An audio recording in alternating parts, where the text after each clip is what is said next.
പേർക്ക് അറിയായിരിക്കും ഇന്നത്തെ റെസിപ്പി വഴുതനങ്ങ കൊണ്ടുള്ളതാണ്. കാരണം ഇന്നലെ ഞാൻ വഴുതനങ്ങ കട്ട് ചെയ്യുന്ന ഒരു വീഡിയോ ഞാൻ അപ്ലോഡ് ചെയ്തിട്ടുണ്ടായിരുന്നു. അപ്പൊ ഇന്ന് നമ്മൾ ഉണ്ടാക്കുന്നത് വഴുതനങ്ങ മുളക് വറുത്തതാണ് ഉണ്ടാക്കുന്നത്. ഇത് ബാച്ചിലേഴ്സിനൊക്കെ ആണെങ്കിലും നല്ല ഈസി ആയിട്ട് റെഡി ആക്കിയിട്ട് എടുക്കുക. ചോറിന്റെ കൂടെ അല്ലെങ്കിൽ ചപ്പാത്തിയുടെ ഉള്ളിൽ വെച്ച് കഴിച്ചാലും നല്ല ടേസ്റ്റ് ആയിരിക്കും. ബ്രെഡിന്റെ ഉള്ളിൽ സാൻഡ്വിച്ച് പോലെ കഴിച്ചാലും നല്ല ടേസ്റ്റ് ഉണ്ടാവും. വഴുതനങ്ങ ഇഷ്ടമില്ലാത്തവർക്കും ഇതേപോലെ ഉണ്ടാക്കിയിട്ടുണ്ടെങ്കിൽ ഉറപ്പായിട്ടും നല്ല ഇഷ്ടമായിരിക്കും. കാരണം കഴിക്കാൻ വേണ്ടിയിട്ട് അത്രയ്ക്ക് ടേസ്റ്റാണ്. അപ്പൊ നിങ്ങൾ ട്രൈ ചെയ്ത് നോക്കാൻ വേണ്ടിയിട്ട് മറക്കരുത്. അപ്പൊ നമുക്ക് നോക്കാം ഇതേനെ റെഡിയാക്കാന്ന്. ഇനി ഇത് റെഡിയാക്കാൻ വേണ്ടിയിട്ട് ഞാനിവിടെ 250 ഗ്രാം വഴുതനങ്ങ എടുത്തിട്ടുണ്ട്. വഴുതനങ്ങ ഇതേപോലെ നീളത്തിൽ കനം കുറച്ചിട്ട് കട്ട് ചെയ്തിട്ടെടുക്കുക. പിന്നെ ഇതിലേക്ക് നമ്മൾ മുളകിൻ്റെ ഒരു പേസ്റ്റ് ഉണ്ടാക്കും.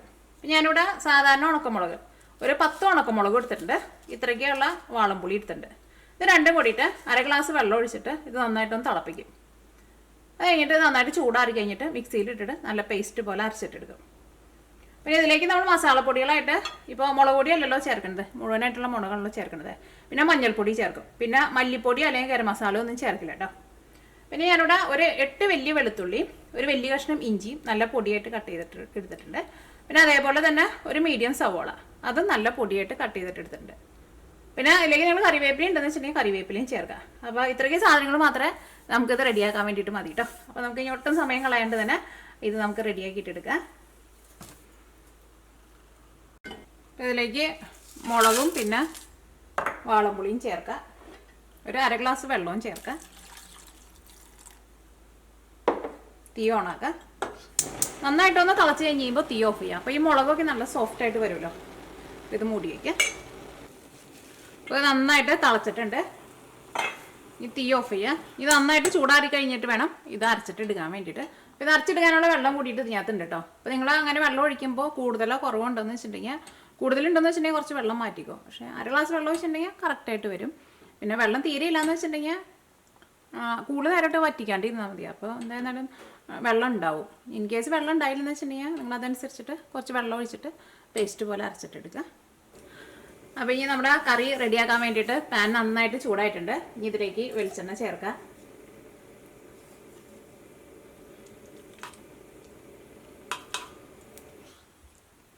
ഇപ്പോൾ വെളിച്ചെണ്ണ നന്നായിട്ട് ചൂടായിട്ടുണ്ട്. ഇനി ഞാൻ ഇതിലേക്ക് കുറച്ച് കടുക് ചേർക്കുന്നുണ്ട് കേട്ടോ. അത് നേരത്തെ പറഞ്ഞിട്ടുണ്ടായിരുന്നില്ല. കടുക് ഇഷ്ടമാണെന്ന് വെച്ചിട്ടുണ്ടെങ്കിൽ ചേർക്കാം.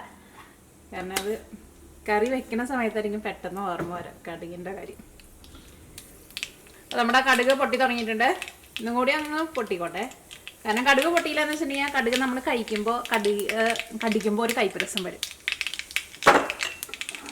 നമ്മുടെ കടുക് പൊട്ടിയിട്ടുണ്ട്. ഇനി ഇതിലേക്ക് സവോള, ഇഞ്ചി, വെളുത്തുള്ളി ചേർക്കാം കേട്ടോ.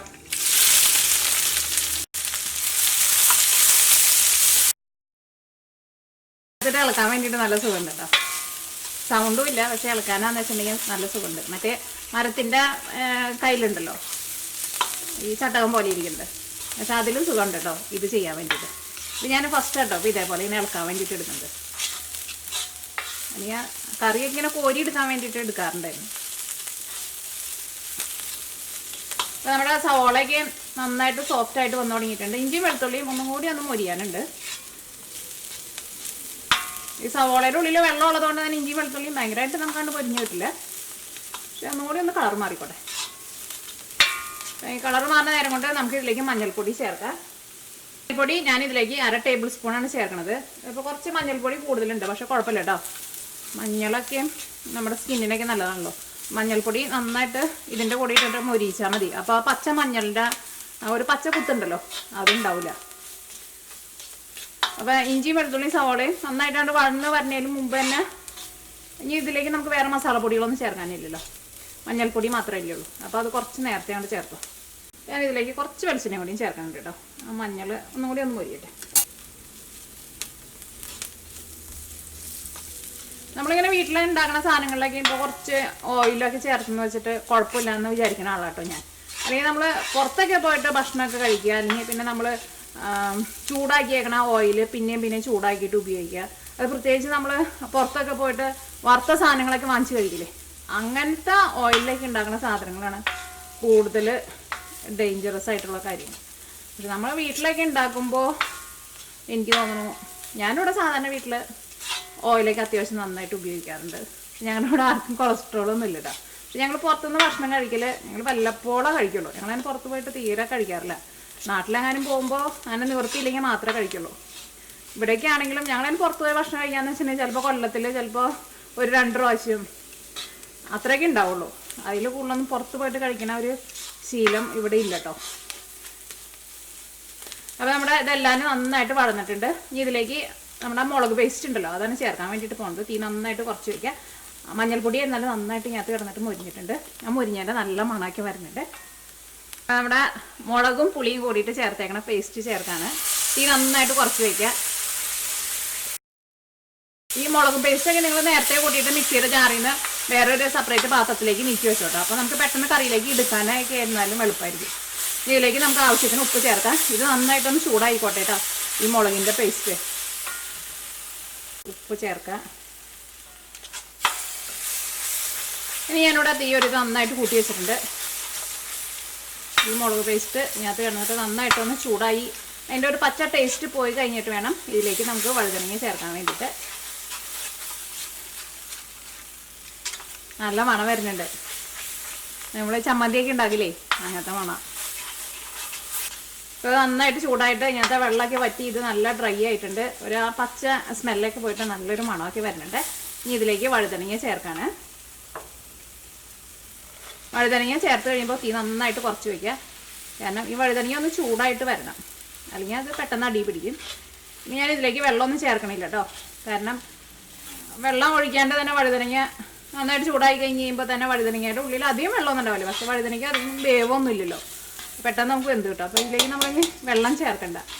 തീ നന്നായിട്ട് കുറച്ചിട്ട് മൂടി വയ്ക്കുക. ഇടയ്ക്ക് ഒന്ന് ഇളക്കിയിട്ട് കൊടുക്കുക. അപ്പോൾ കറിവേപ്പില ഉണ്ടെന്ന് വെച്ചിട്ടുണ്ടെങ്കിൽ കറിവേപ്പിലയും ചേർക്കാൻ വേണ്ടിയിട്ട് മറക്കരുത്. അപ്പോൾ തീ ഒട്ടും കൂട്ടി വയ്ക്കണ്ട. തീ നന്നായിട്ട് കുറച്ചിട്ട് മൂടി വയ്ക്കുക. ഇടയ്ക്ക് ഇളക്കിയിട്ട് കൊടുക്കുക. അപ്പോൾ ഇനി ഒന്ന് തുറന്ന് നോക്കട്ടെ. അപ്പോൾ ഞാനിവിടെ തീ നന്നായിട്ട് കുറച്ചിട്ടാണ് വെച്ചേക്കുന്നത്. കാരണം ഒന്ന് ചൂടായി കഴിഞ്ഞ് കഴിയുമ്പോൾ പിന്നെ നമുക്ക് തീ ഒന്നും കൂടി ഒന്ന് പതുക്കെ കൂട്ടി വയ്ക്കുക. അത് എന്ത് സാധനം നമ്മൾ ഉണ്ടാക്കുമ്പോൾ സ്റ്റാർട്ടിങ്ങിൽ തന്നെ തീ നന്നായിട്ട് കൂട്ടി വയ്ക്കരുത്. കാരണം ഇതൊന്നും നന്നായിട്ട് ചൂടായിട്ട് വരാൻ വേണ്ടിയിട്ട് സമയം എടുക്കുമല്ലോ. ചൂടായി വന്നു കഴിഞ്ഞ് കഴിയുമ്പോൾ ഇതേപോലെ എന്ത് പച്ചക്കറി ആയിരുന്നാലും അതിൻ്റെ ഉള്ളിൽ നിന്ന് അത്യാവശ്യം അത് വേവാനുള്ള വെള്ളം ആ പച്ചക്കറിയുടെ ഉള്ളിലുണ്ടാവും. സാധാരണ ഒറ്റ പച്ചക്കറികളും നമ്മൾ ഇതേപോലെ കറി വയ്ക്കുന്ന സമയത്ത് അതിലേക്ക് വെള്ളം ചേർക്കേണ്ട ആവശ്യമില്ല. അപ്പോൾ ചൂടായി വരാനുള്ള ഒരു സമയം അതിന് കൊടുക്കണം.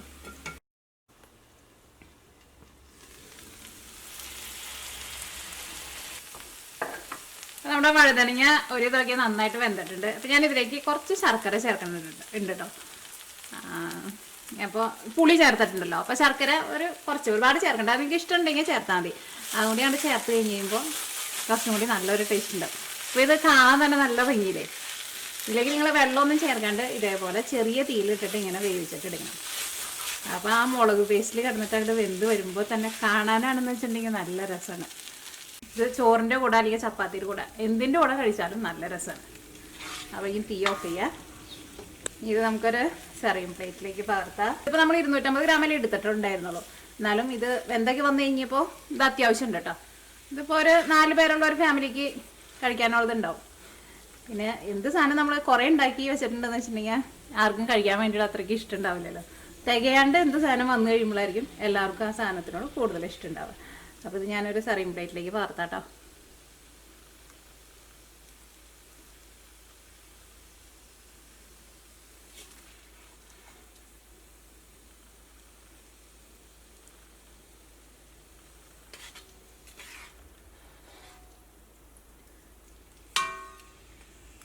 പാത്രത്തിൻ്റെ അടിയിൽ ചൂട് വന്നു.